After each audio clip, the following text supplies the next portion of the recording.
Camarades, bonjour à tous. J'avoue que c'est un réel plaisir donc d'être là ce matin pour avoir ces moments d'échange avec vous, partager la chaleur humaine de nos frères, sœurs, papa et maman donc de la région du plateau central. Mais je souhaiterais qu'on puisse rendre un hommage vibrant à ceux-là qui se battent au front, qui nous permettent, nous, de nous retrouver ici, d'échanger et de voir les perspectives pour notre patrie. Et je voudrais qu'on observe une minute de silence pour la mémoire de ceux qui ont laissé leur vie dans cette bataille.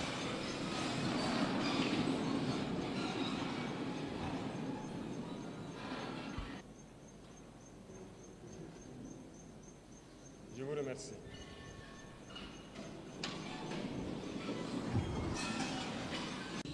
Ça fait bientôt 10 ans que nous sommes dans cette situation de guerre. Et je pense que vous suivez l'évolution au fur et à mesure. Et j'espère que tout le monde est conscient que nous ne sommes plus dans une guerre de terrorisme, mais dans une guerre d'indépendance. Et il faut que chacun comprenne que c'est une logique pour les impérialistes de nous imposer cette guerre. Normalement, chaque leader, chaque dirigeant devrait se battre pour son pays. C'est une logique. Ils se battent pour leurs intérêts et nous devons nous battre aussi pour nos intérêts. Si nous arrivons à nous développer, à prospérer, ce qui veut dire que là-bas, ils ne pourront pas se développer. Ils vont devoir régresser. Si nous arrivons à transformer demain nos matières premières, ça veut dire que là-bas, des usines vont fermer. Est-ce que vous comprenez la logique? Donc c'est normal qu'ils se battent pour mélanger notre société, pour nous maintenir dans cette guerre constante et qu'on ne puisse jamais réfléchir un jour se développer. Et là, ils continueront à se développer eux et nous serons toujours là à exporter vers eux nos matières premières et notre jeunesse en train de souffrir dans la misère, chercher à traverser l'océan pour aller mendier là-bas. Donc, ils sont dans leur logique de protéger leurs intérêts, de la mauvaise façon certes, mais nous, notre devoir c'est de nous battre pour nous affranchir et nous sortir de cette situation. Voilà pourquoi donc, je profiterai donc de ce mois béni où chrétiens et musulmans se retrouvent donc en mois de carême, souhaiter un bon mois de carême à tous et que Dieu exauce les prières des uns et des autres. Aussi que chacun puisse à son niveau vraiment profiter de ce mois pour changer de paradigme vis-à-vis de ses voisins, de tout ce qui nous entoure. Et je souhaite que les leaders religieux ici au Burkina Faso profitent de ce mois aussi pour prêcher, voilà, je dirais la bonne parole, pour prêcher vis-à-vis de ceux-là, ces égarés qui tiennent les armes dans la brousse et qui tuent, parce que certains tuent et ils pensent qu'ils tuent au nom de la religion. Il faut que les leaders religieux puissent donc ensemble faire beaucoup de déclarations, beaucoup de prêches pour les faire comprendre que ce n'est pas de la religion. Pourquoi je le dis? Parce que je pense que beaucoup d'entre vous ont des frères ou des sœurs qui sont FDS, qui sont dans la brousse. Il est quasiment impossible aujourd'hui de prendre une base terroriste et ne pas trouver des livres coraniques ou autre chose. Ça veut dire que, donc je pense que par la parole, vous pouvez les atteindre. Il faut faire beaucoup de déclarations, beaucoup de prêches pour les faire comprendre que ça, ce n'est pas de l'islam. C'est tout sauf de l'islam. On n'a jamais dit de tuer. Et nous irons plus loin même. Nous allons demander bientôt donc aux leaders de l'islam, donc du monde entier aussi, de nous joindre dans ce combat-là, avoir des déclarations claires, franches, pour inviter tous ceux qui sont là à tuer au nom de l'islam, que ce n'est pas de l'islam. Normalement, c'est une religion de paix, de solidarité, voilà, d'entraide. Il n'y a pas de raison que quelqu'un tue au nom de l'islam et qu'on ne puisse pas le dire qu'il est sur le mauvais chemin. Plusieurs opérations sont en cours. Il y a des zones abandonnées depuis plusieurs années que nous avons reconquis. Nous sommes en phase de consolidation et nous poursuivons nos manœuvres jusqu'à nos frontières. Dans quelques jours, vous serez bien sûr au courant de tout ce qui a pu être récupéré et nous allons nous implanter dans ces zones pour toujours. Nous n'allons pas reculer, nous allons récupérer la totalité de notre territoire. Et cela va se passer de façon progressive. Il y a peut-être des régions qui sont aujourd'hui, qui semblent ne pas voir certains actes, mais la guerre, c'est de manière évolutive. Nous allons blanchir totalement des zones et arriver au fur et à mesure. Et resserrer l'étau sur ces gens, c'est comme je le dis, ils n'ont que de choix, soit de comprendre le message, revenir à la patrie, ou bien ils vont disparaître. C'est à eux de choisir. Dans ce combat que nous menons aujourd'hui, le plus dangereux, c'est la guerre de communication. Et je pense que ce n'est pas la première fois. Et aujourd'hui, je pense que les Burkinabés, les Africains doivent avoir compris qu'est-ce que c'est que la guerre de communication. Malheureusement ou heureusement pour nous, l'impérialisme, comme disait Thomas Sankara, est un mauvais élève. Un très mauvais élève parce que vous avez beau le chercher de la classe, il va revenir avec les mêmes méthodes. Ils ne peuvent pas changer. Et souvent, ça devient du ridicule. Quand vous prenez aujourd'hui les médias impérialistes, vous voyez ce qu'ils publient. Ils ont procédé par la même méthode pour mettre le feu au Rwanda, par la même méthode pour détruire le Soudan, par la même méthode pour détruire l'Afrique. Ça ne va pas prendre. Et aujourd'hui, je pense que vous êtes bien conscients, ils sont très forts dans manipuler l'information, créer du faux tout autour. Et tenez-vous bien, ces mêmes médias, je le dis aujourd'hui haut et fort, surtout Jeune Afrique, nous ont courtisés au tout début, 2022-2023. Ils sont passés par plusieurs canaux pour nous aborder, pour nous faire payer et laver notre image, comme ils le disent. Nous avons refusé, ils ne peuvent pas le nier parce qu'on a les preuves chez nous. Ils ont envoyé des gens, c'est comme ça qu'ils fonctionnent. Et beaucoup de chefs d'État tombent dans leur piège, ils versent de l'argent chaque mois pour qu'on publie des articles pour laver leur image. Non, c'est dangereux. Ils ne vivent que de ça. Vous payez l'argent, ils mentent, ils lavent votre image. Vous refusez, ils mentent pour détruire votre image. Mais toute l'Afrique doit être mise au courant. Et si l'Africain veut évoluer, c'est d'arrêter d'écouter ces médias mensongers. Parce que tant que vous serez là à écouter une mauvaise information, ça finit par devenir une réalité. Et c'est très dangereux pour nous. La désinformation bat son plein. À notre niveau, on vit ça tous les jours. Et je dis chaque fois aux gens de faire très attention. Tout ça pour diviser pour mieux régner. Donc, il faut que tout un chacun à son niveau puisse, en tout cas, percevoir les manœuvres de l'impérialisme, pouvoir conseiller l'autre et qu'ensemble, nous restons unis pour construire notre pays. Nous, notre mission, c'est cela. Et nous allons construire le Burkina Faso. Le Burkina Faso sera ce qu'ils n'ont jamais rêvé de voir.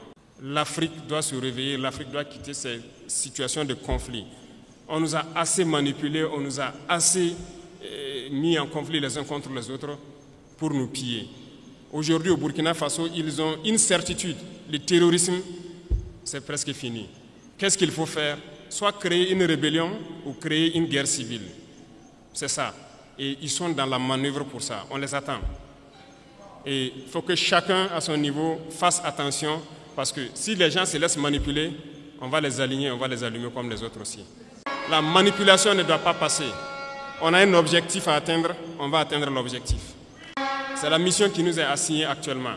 Et je vais inviter donc tout un chacun à prendre ça en considération parce que l'impérialisme a plusieurs visages. On parle des impérialismes qui sont hors du continent, mais il y a des impérialistes à l'intérieur de nous aussi, au Burkina Faso ici. Quand il s'agit de dire certaines choses crûment, il faut le dire. Ça va faire mal, on va se demander pardon, mais il faut qu'on se dise la vérité pour pouvoir avancer. Il y a des gens au Burkina Faso qui ne veulent pas voir les autres évoluer. Il y a des gens qui veulent rester eux seuls au sommet. Non.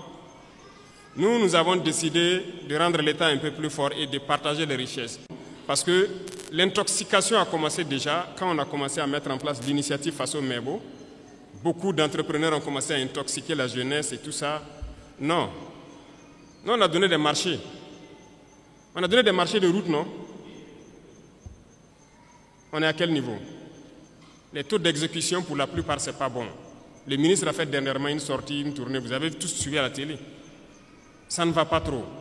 C'est lent. On demande aux gens de s'unir. Nous-mêmes, on a essayé de mettre des gens en groupement. Ils ne veulent pas travailler en groupement. Ça veut dire qu'on les unit d'une manière ou d'une autre pour qu'ils puissent aller vite. Nous, on ne va pas attendre les caprices des uns et des autres et que le Burkina va se développer dans 500 ans, 1000 ans. Non. Nous, c'est dans 5 ans. On veut voir des trucs assez significatifs. Donc, si vous vous unissez, vous aurez plus d'équipement et vous pourrez travailler plus efficacement. Résultat de course, on est en train d'équiper l'ONBA, la Sonaterre. Voilà que tout de suite, les gens demandent l'eau. On est obligé de faire nos barrages nous-mêmes curer ce qui est là et creuser des points de nous-mêmes. Voilà pourquoi on a payé les équipements pour équiper l'ONBA. Ils sont déjà à Eredougou sur la route de Bobo pour faire les premiers barrages. Deuxième chose, ce sont les banquiers. Aujourd'hui, ça nous revient encore beaucoup que beaucoup de banquiers refusent d'accompagner ceux qui gagnent des marchés de l'État et tout ça. Bon, on est là-dessus, il faut que les gens changent de fusil d'épaule. Parce qu'il y a un banquier dans la salle, je ne sais pas, hein. Il n'y en a pas, d'accord. Donc vous les rapporterez, les banquiers. Il faut que ça change, parce que beaucoup de banques fonctionnent avec l'argent de l'État.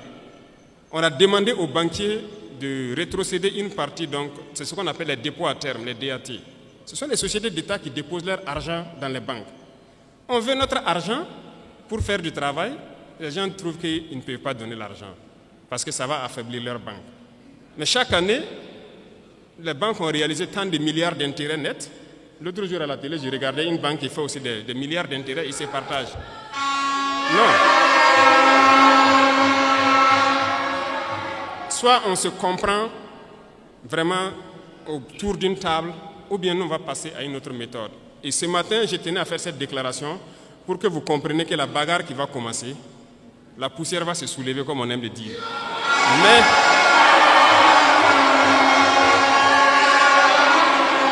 il faut que vous-même vous fassiez attention, parce que ce sont les mêmes qui vont passer derrière pour intoxiquer, pour créer des mensonges et amener les gens à se détourner de l'essentiel. Il y en a déjà qui essaient, on voit beaucoup de gens qui font des vidéos pour laver les images de certains et tout ça. Faites attention.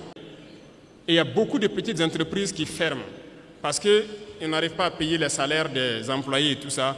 Ils ont des factures déposées au trésor, on n'arrive pas à payer. Mais c'est ça, on dit de donner une partie de notre argent en banque. On va payer ces entreprises pour qu'ils puissent fonctionner. Et les gens sont en train de réfléchir avec l'argent. Vous pensez qu'on peut laisser ça comme ça? La dette intérieure, là, on va payer ça. Cette fin du mois, là, l'argent là va rentrer. On a demandé juste un pourcentage. Ce n'est même pas tout l'argent qu'on veut retirer. C'est un pourcentage qu'on a demandé pour le faire. Et ça réfléchit beaucoup. Certaines banques ont répondu, félicitations à eux, mais la plupart des banques n'ont pas transféré l'argent jusqu'à aujourd'hui. C'est un message que je tenais à les lancer. On a donné fin mars, c'est fin mars. Si fin mars, les 25% ne sont pas là, on va passer à autre chose. Vous êtes prévenus et que la manipulation ne doit pas continuer. Parce que ce sont généralement ceux qui sont victimes de ça, ce sont les couches les plus pauvres en fait, du pays. Il est employé dans une petite entreprise, il a peut-être son 50 000, son 100 000 par mois. Son patron a déposé des factures au trésor, il n'arrive pas à avoir l'argent. Lui, il va perdre son emploi, toute sa famille souffre, pendant que d'autres sont en train de faire des milliards d'intérêts par mois ou par an. Non, ça ne va pas marcher. Donc, il faut se préparer. C'est un autre front qui s'ouvre. Il y aura toutes les manipulations possibles, mais restez serein, il faut qu'on avance. Ceux qui veulent importer quelque chose au Burkina, allez-y au ministère, ils vont vous donner les papiers. Il n'y a pas de deal. Si vous partez là-bas et que quelqu'un dit de payer quoi que ce soit, venez à la présidence même vous plaindre. Il y a un bureau là-bas pour ça. Et on va voir celui qui a demandé l'argent là. Donc, il n'y a pas de deal encore pour avoir une autorisation spéciale d'importer. C'est limpide, c'est clair. Il faut le faire. Ceux-là aussi qui importent, qui viennent cacher aussi dans les magasins pour qu'il y ait l'inflation, je vous en prie, dénichez-les et dites-les d'arrêter. On ne paye pas venir cacher, attendre qu'il y a le manque pour sortir et puis mettre des prix assez élevés. Ils n'ont qu'à arrêter ça. Je pense que le ministère a lancé pour dénicher les magasins que les gens ont construits dans les non-lotis là, pour stocker. Ah, si on prend là, on va vendre gratuitement et verser au trésor. C'est ce que j'ai donné comme instruction. Donc, déclarer les magasins et on va avancer. Donc je compte sur vous, messieurs les opérateurs économiques, pour que, au sein de vous, que vous vous conseillez et que ce genre de situation-là n'arrive pas. Les gens retiennent, ils attendent qu'il y ait le besoin et maintenant ils sortent, ils mettent un prix pour avoir... Ça, c'est même pas bon. C'est pas bon. Je ne pense pas que c'est une fortune que Dieu va bénir. Il faut qu'on fabrique beaucoup de choses sur place. Moi, je suis persuadé que ce soit tricycle électrique ou motorisé, on peut fabriquer. Donc, on veut donner de l'espace à nos jeunes talents pour s'exprimer. En fait, on est en train de vouloir construire un grand centre où on va faire passer des gens et les accompagner pour s'installer. Et ce sont des gens qui vont voir tout ce que nous consommons au quotidien. qu'est-ce qu'on peut fabriquer au Burkina? Et je sais qu'il y en a des talents un peu partout au Burkina. L'application sera lancée dans peu de temps pour que les jeunes talents s'inscrivent. Dans ce centre-là, on mettra tout en œuvre pour avoir toute la machinerie nécessaire et encadrer les jeunes. Là, s'ils finissent, ils sortent, ils peuvent créer quelque chose. S'il plaît à Dieu, on va mettre une unité de cuir dans la zone de Kaya pour transformer beaucoup de choses sur place nous-mêmes et créer tout ce que nous avons besoin. Tant qu'on ne va pas arriver à cette étape et qu'on va continuer à payer dehors, notre richesse ne va pas nous profiter. Il faut qu'on change de paradigme dès maintenant. C'est là qu'il y a l'emploi. C'est là que les gens vont travailler et c'est là notre vraie indépendance. Dernier point, qui sont donc nos camarades élèves et étudiants, qui ont beaucoup de doléances. En tout cas, je peux vous assurer qu'on connaît tous vos problèmes. On va faire des cités universitaires. Et même les questions des restaurants, de bourses, intermédiaires, tout ça sont des problèmes qu'on connaît. Mais c'est petit à petit. On ne peut pas régler ça tout de suite. Vous avez déjà la construction de la cité ici, c'est ça, le bâtiment administratif. On espère que l'année prochaine ou plus tard, on va lancer la cité universitaire, agrandir la